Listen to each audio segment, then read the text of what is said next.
नमस्कार दोस्तों, मैं विनय ज्योतिषी आप सभी का अपने चैनल में बहुत बहुत स्वागत करता हूं। आशा करता हूं आप सब स्वस्थ होंगे और सुरक्षित होंगे। दोस्तों, हम बात करेंगे मीन लग्न के राशिफल की फरवरी महीना 2026। दोस्तों, सबसे पहले हम बात करते हैं आपके व्यक्तित्व की, आपके सेहत की। लग्न में शनि विराजमान है। शनि के लिए सिंपल सा लॉजिक समझिएगा दोस्तों, कोई भी ग्रह तब तक अपना बुरा वाला पहलू नहीं देता जब तक कि आप उसके जो पॉजिटिव पहलू है, ये जो उसका जो अच्छा पक्ष है उसमें आप रहते हैं। ये बात सिंपल है। जैसे हमारा दोस्त यार है, भाई बहन है, माँ बाप है, पति पत्नी है, बच्चे हैं, कोई भी है, अगर हम उसके जैसे हैं या वो हमारे जैसा है, कहीं भी कभी झगड़ा होता है, कभी कोई वैचारिक मतभेद होगा? नहीं होगा। हम जब उसके खिलाफ जाते हैं, चाहे हमारा बच्चा हमारे खिलाफ जाए या हम बच्चों के खिलाफ जाए, तब प्रॉब्लम होती है। और यही बात ग्रहों के साथ लागू होती है। हम ग्रहों के खिलाफ जाते हैं तो ग्रह हमें तकलीफ देते हैं, वरना उन्हें कोई शौक नहीं है हमें तकलीफ देने का। हम अगर ग्रहों के डोमेन में रहें या ग्रहों का जो नेचर है, ग्रह जैसे चाहते हैं हम वैसे बन जाएं, तो कहीं कोई दिक्कत परेशानी नहीं होती है। जैसे शनि को लेकर इतना जो डर और भ्रम है कि शनि, लेकिन दोस्तों शनि न्याय कारक हैं और शनि दुख के कारक हैं। लेकिन अगर आप हार्ड वर्किंग होते हैं, अनुशासित रहते हैं, अपनी जिम्मेदारी को समझते हैं, अपना जागरूक रहते हैं, तो शनि को कहीं आपको कोई 1% भी शनि आपको कभी तकलीफ नहीं देते। शनि की महादशा अंतरदशा में भी लोग बहुत ऊंचाई पे पहुंचते हैं, बहुत जीवन में आगे बढ़ते हैं। आपके लग्न में शनि विराजमान है, तो शनि का लग्न में होने का अर्थ ये है कि अभी आपको खुद के ऊपर फोकस करना है, खुद के ऊपर ध्यान देना है, खुद के ऊपर मेहनत करनी है, अपनी हेल्थ का ध्यान रखना है, अपने व्यक्तित्व का ध्यान रखना है। खुद को सुंदर बनाने के लिए, खुद को सजाने के लिए, खुद के ऊपर काम करने के लिए आपको जो करना पड़े, चाहे आपको जिम जाना पड़े, चाहे दौड़ना पड़े, एक्सरसाइज करना पड़े, व्यायाम करना पड़े, प्राणायाम करना पड़े, ध्यान करना पड़े, या किसी भी रूप में आप अपने आप को जिस रूप में देखते हैं या आप जैसा जिस एटमॉस्फेयर में रहते हैं, जिस एटमॉस्फेयर में आप काम करते हैं, वहाँ के लिए खुद को बेहतर बनाना, ये शनि चाहते हैं। जब आप इन सारी बातों की जिम्मेदारी लेंगे, खुद पे काम करेंगे। कई बार ये होता है कि हम दोस्तों बाकी दुनियादारी के काम में तो लगे रहते हैं और खुद को बिल्कुल भूल जाते हैं, खुद के ऊपर ध्यान ही नहीं देते। यही बात इस समय में नहीं चलेगी। आपको खुद पे ध्यान देना पड़ेगा। जब आप खुद पे ध्यान देंगे तो शनि कहीं दुख नहीं देंगे। जब आप खुद पे ध्यान नहीं देंगे, खुद पे काम नहीं करेंगे, उस स्थिति में शनि फिर आपको इन्हीं डोमेन में आपके माध्यम से, खुद के माध्यम से आपको जो भी दुख मिलेगा, आपको खुद के माध्यम से मिलेगा। यानी वो दुख की वजह आप होंगे, दुख के कारक आप होंगे। मर्जी आपकी है। फिर भी शनि लग्न में है, अगर आप चाहते हैं कि शनि को उपाय किया जाना चाहिए तो आप कर सकते हैं। ओम शनिश्चराय नमः एक माला जाप कर सकते हैं। शनि मंदिर में शनि भगवान को सरसों का तेल चढ़ाना, ये बहुत अच्छा उपाय है। शनिवार का व्रत रख सकते हैं। सरसों तेल का दिया शाम को एक पीपल के पेड़ में जला सकते हैं। और हनुमान जी की साधना से भी शनि भगवान ठीक होते हैं। तो इन सारी बातों से आप शनि देव को ठीक कर सकते हैं। लेबर क्लास को खुश रखें, उन्हें कोई दान दक्षिणा देते रहें, भले 1 रुपये दे, 2 रुपये दे, वो ना भी दे तो उनके प्रति मन में भाव अच्छे रखें, शनि ठीक रहते हैं। आगे चलते हैं धन भाव की ओर। धन भाव में मंगल विराजमान, मंगल की दृष्टि है दोस्तों और मंगल की राशि है, तो निश्चित तौर पे आप इस समय में ज़्यादा साहस दिखाएंगे पैसा कमाने के लिए, बैंक बैलेंस के लिए, कुटुंब परिवार को लेकर चलना भी चाहेंगे और निश्चित तौर पे ज़्यादा उत्साह, ज़्यादा साहस, ज़्यादा एनर्जी भी आपके पास रहेगी। लेकिन थोड़ा सा संभल के भी रहिएगा, क्योंकि मंगल उच्च राशि से दृष्टि डाल रहे हैं। मंगल अभी उच्च राशि में है, मकर राशि में एकादश भाव में बैठे हैं। मंगल की 3 दृष्टि होती है, चौथी दृष्टि से आपके धन भाव में देखेंगे। ये भाव आपके वाणी का भी है, तो बहुत ज़्यादा ज़रूरत है कि आप संयम साधें, क्योंकि मंगल आपकी वाणी को बहुत कठिन और कठोर भी बना सकते हैं इस समय में, क्योंकि आपके में बहुत साहस, बहुत अग्रेशन रहेगा, तो आप बहुत गुस्से वाली वाणी बोल सकते हैं, जो झगड़े का घर कर सकती है, जो झगड़े पैदा कर सकती है, या लोगों से वाणी बोलने बताने के माध्यम से बहुत सारे रिश्ते आपके गड़बड़ हो सकते हैं, बहुत सारे रिश्ते टूट सकते हैं। तो इस बात का विशेष ध्यान रखिएगा। मेडिटेशन करिएगा। अगर ये प्रॉब्लम सब आने लगे हैं या आ रहे हैं तो मेडिटेट करिए और हनुमान जी के शरण में जाइए। बजरंग बाण, सुंदरकांड, हनुमान चालीसा का पाठ करके घर से निकलिए, तो चीज़ें ठीक रहेगी। आपकी वाणी भी आपके संयम में रहेगी।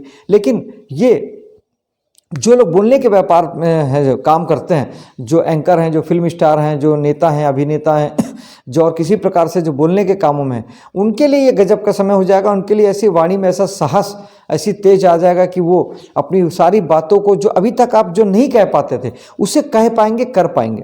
एक इसका ये पॉजिटिव पहलू भी है। जो लोग अभी तक डर के मारे या कमज़ोर मानसिकता के कारण नहीं कह पाते थे, वो इस समय में अपनी बात कह पाएंगे। अपने अपनी अपनी बातों को किसी के भी सामने कहना है तो वहाँ पे आप प्रस्तुत कर पाएंगे, वो साहस मंगल आपको देंगे। चलते हैं तीसरे भाव में, पराक्रम का भाव है, जहाँ पे हमें पराक्रम करना ही चाहिए, एफर्ट लेना चाहिए। और शनि की दृष्टि यहाँ पर पड़ रही है। शनि जहाँ बैठते हैं और जहाँ देखते हैं वो यही तो चाहते हैं कि आप यहाँ की जिम्मेदारी लें, तो आप पराक्रम की जिम्मेदारी लीजिए। करना है, कुछ करना है, अपना एफर्ट लगाइए, हर चीज़ में अपनी अपनी जिम्मेदारी तय कीजिए और काम कीजिए। काम करना पड़ेगा, काम नहीं करेंगे, पराक्रम नहीं करेंगे, एफर्ट नहीं लगाएंगे, तब आपको शनि दुख देंगे। अदरवाइज शनि को कहीं आपसे कोई लेना देना है ही नहीं। आप मेहनत करिए, काम करिए, भाग्य भी बनेगा, क्योंकि कर्म से ही तो भाग्य बनता है। और आगे चलते हैं, चौथे भाव में चलते हैं जहाँ बृहस्पति विराजमान है। दोस्तों, बृहस्पति शुभ ग्रह है, पॉजिटिव ग्रह है। कहीं ना कहीं आपके घरेलू एटमॉस्फेयर में, वातावरण में सौम्यता आएगी, शुभता आएगी, विचारों में नैतिकता आएगी, शांत मन होगा और महीना अच्छा जाने वाला है। और बहुत हद तक आप मकान, गाड़ी और घर के सुख साधन के लिए कुछ अच्छा सोचेंगे, कुछ अच्छा प्लान करेंगे। और निश्चित तौर पे चूँकि बृहस्पति आपके दशम के स्वामी भी हैं, तो ये भी हो सकता है कि आप अपने कुछ काम व्यापार और नौकरी के सिलसिले में कुछ काम आप घर से भी इस समय में कर सकते हैं, क्योंकि बृहस्पति दशम के स्वामी हैं। और चूँकि लग्नेश भी बृहस्पति हैं, इसलिए आप बहुत सारा मन आपका घरेलू एटमॉस्फेयर में ही रहेगा। आपका मन इस समय या तो माँ के लिए आप ज़्यादा विचार करेंगे, या गाड़ी, मकान रिनोवेशन कराने के लिए, या घर के सुख साधन के लिए, कुछ लग्जरी जुगाड़ करने के लिए, इन सारी बातों के लिए भी आपका मन इस समय में बहुत लगा रहेगा। इस समय में आपकी ऊर्जा यहाँ पर लगेगी। पंचम भाव में चलते हैं, जहाँ पे मंगल की दृष्टि उच्च की राशि से मंगल देखेंगे अपनी नीच राशि को। संतान के लिए थोड़ा सा कठिन समय हो सकता है, थोड़ा सा ध्यान देंगे आप।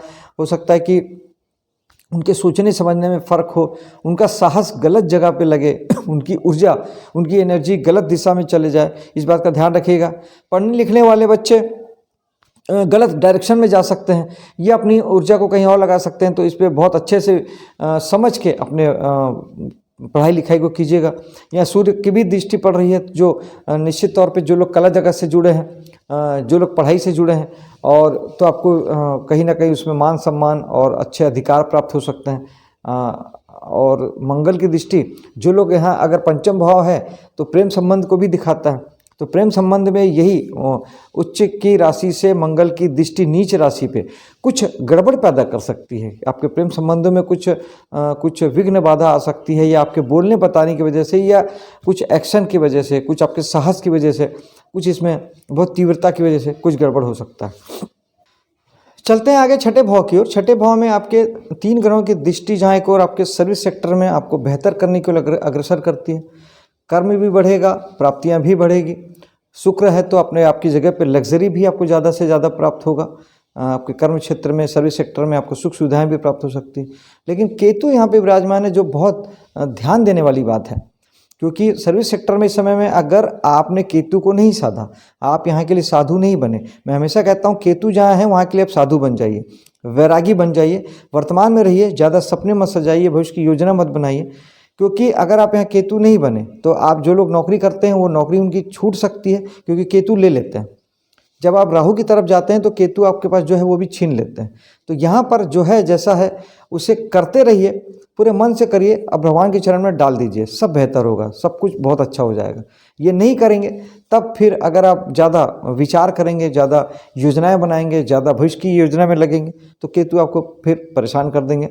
आप नया जॉब ढूंढने के लिए अगर निकलते हैं तो आपको परेशानी हो जाएगी। इसलिए बेहतर है कि जो कर रहे हैं उसको करते रहिए, वही बेहतर विकल्प है। केतु के लिए उपाय कर सकते हैं, मेडिटेशन सबसे अच्छा उपाय है, और ओम केतुआय नमः एक माला जाप कर सकते हैं, खट्टे मीठे फलों का दान कर सकते हैं, केतु के लिए गणेश जी की पूजा कर सकते हैं। सप्तम भाव की ओर चलते हैं, जहाँ पे शनि की दृष्टि। अगेन अगर आप ट्रेडिंग के व्यापार से जुड़े हैं तो ट्रेडिंग के व्यापार में जीवन साथी के प्रति जिम्मेदारी लेनी है। उनकी कोई भी जिम्मेदारी आपके सामने आती है तो उसे एक्सेप्ट करना है, उसे पूरा करना है, वरना दुख तो फिर शनि बैठे ही हैं लेके।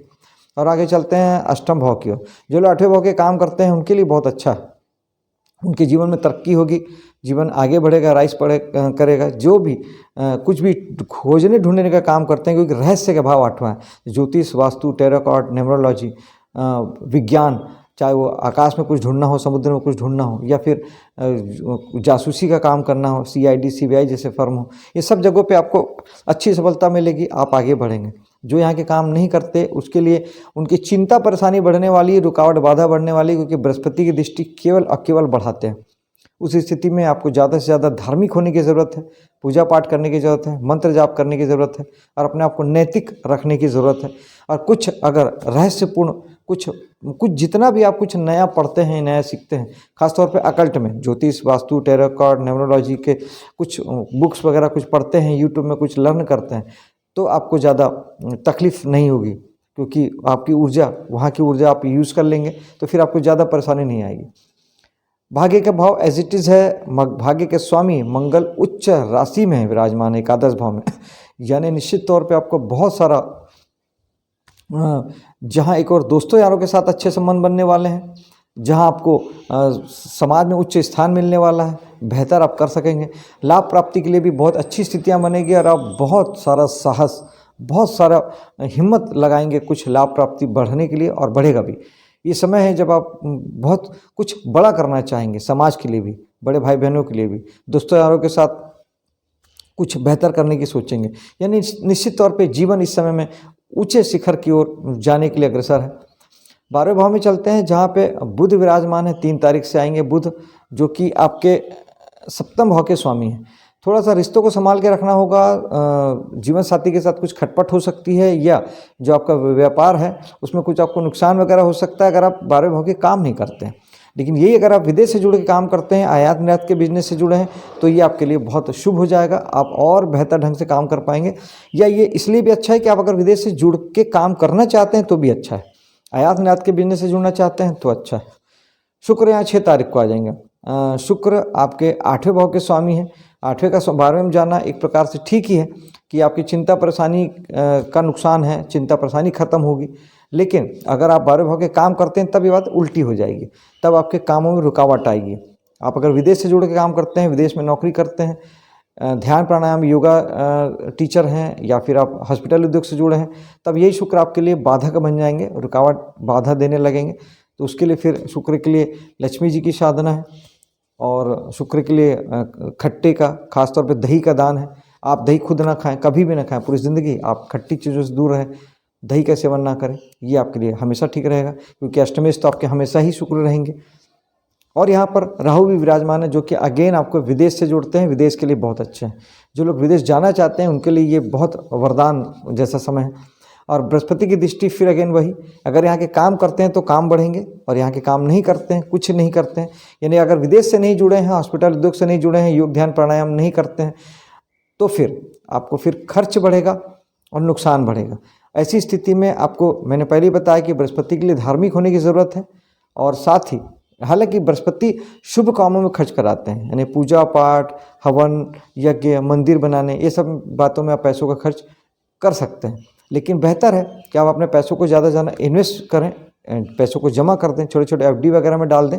और दूसरा, हॉस्पिटल में बीच बीच में अपनी जांच वगैरह कराते रहें, हेल्थ के लिए अवेयर रहें। थोड़ा सा भी कुछ हो तो तुरंत जाके उसे चेक करा लें, उसका इलाज करा लें, वरना आपको प्रॉब्लम बढ़ सकती है। दोस्तों, ये था मीन लग्न का राशिफल। मेरे वीडियो को लाइक शेयर कीजिएगा, चैनल को सब्सक्राइब कीजिएगा। मिलता हूँ आपसे अगले वीडियो में, तब तक के लिए जय हिंद, जय माता दी।